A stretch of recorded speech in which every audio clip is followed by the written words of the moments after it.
السلام علیکم ورحمۃ اللہ وبرکاتہ۔ پروگرام تلخیص معانی القرآن کی 26ویں نشست کی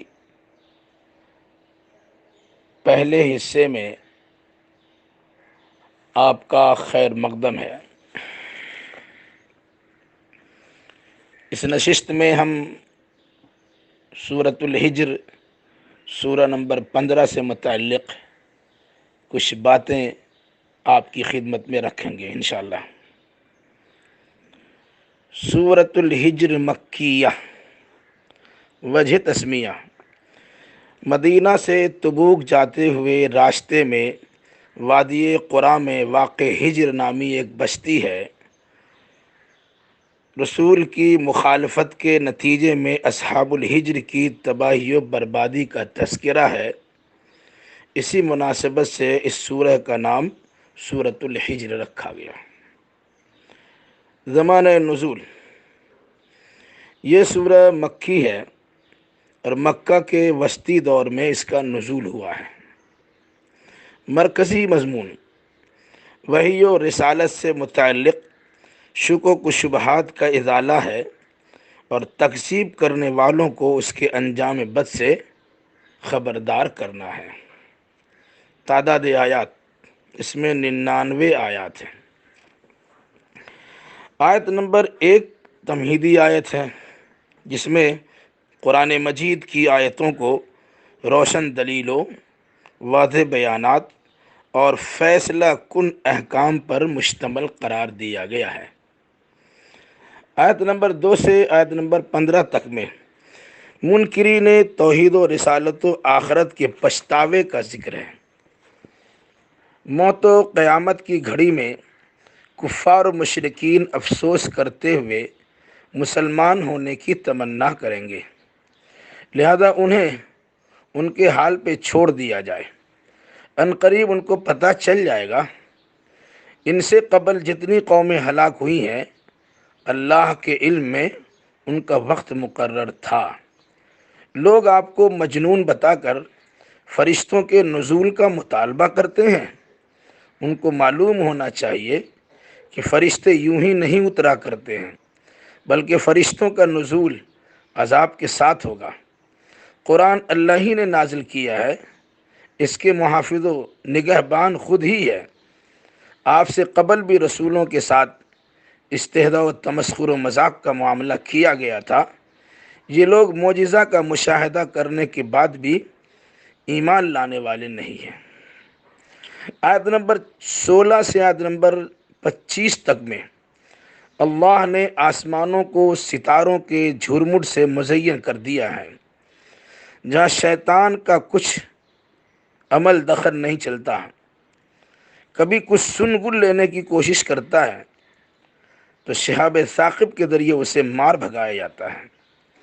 اللہ ہی نے زمین میں معیشت کے اسباب پیدا کیے ہیں، سارے خزانے اللہ ہی کے پاس ہیں۔ مناسب مقدار میں لوگوں کو نوازا جاتا ہے۔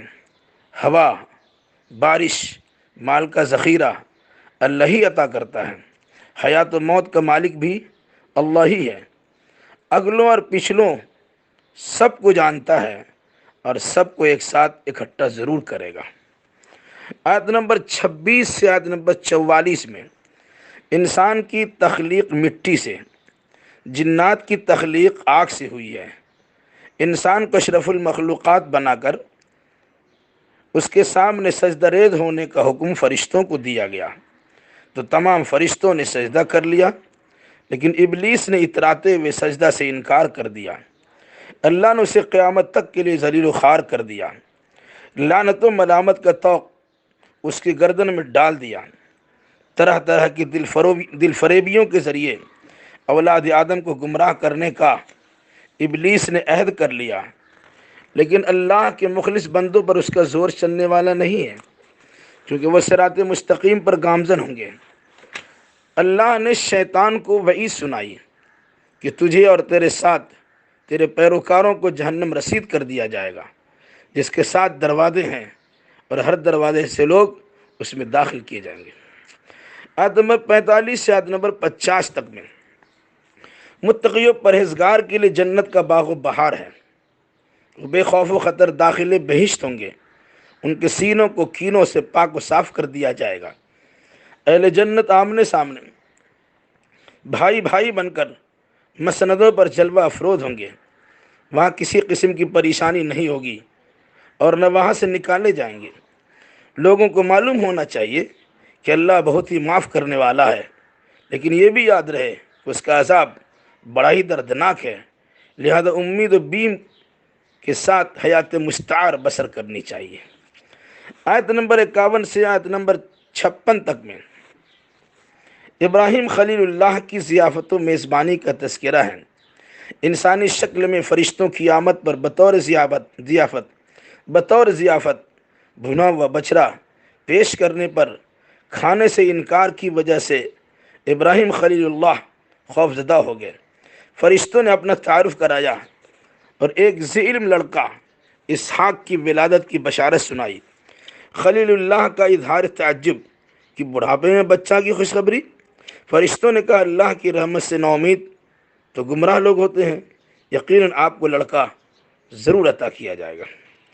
آیت نمبر 57 سے آیت نمبر 79 تک میں قوم لوط کی تباہی کی سرگزشت سنائی گئی ہے۔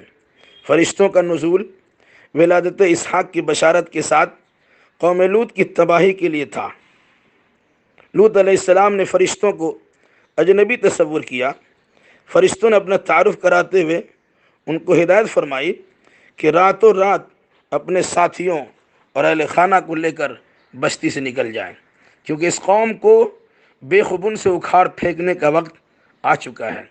دری اثنا بستی کے کچھ لوگ ناپاک ارادے اور بدنیتی کے ساتھ آ گئے، جس پر لوط علیہ السلام نے فرمایا کہ اللہ سے ڈرو اور مجھے میرے مہمانوں